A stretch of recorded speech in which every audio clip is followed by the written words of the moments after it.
Australia's rapid renovation expert, and welcome to my current renovation that I am sitting in at the moment doing some planning. But you know what, guys, right now it is not actually mine. It is still the owners of the property who they've kindly allowed us to come on site and do some measuring for our renovation.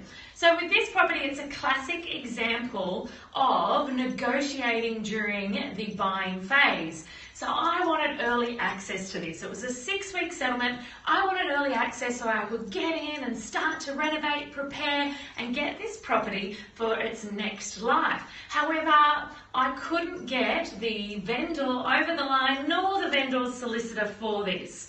So this is an important lesson in negotiating. So I mightn't have gotten early access to this property, which I absolutely wanted, but what I did do is I negotiated using the fact that I wasn't allowed to get early access to get other conditions that were in my favour, including a lower price. So remember, guys, best and lowest price isn't always the best buy. There are actually 10 conditions that I use and that I leverage when I'm looking to buy a property. One of them is price, one of them is settlement duration, one of them is early access, and there is a whole lot more. So it's not just about getting the lowest price, although that's amazing. It's also about getting the best conditions which contribute to your overall profit.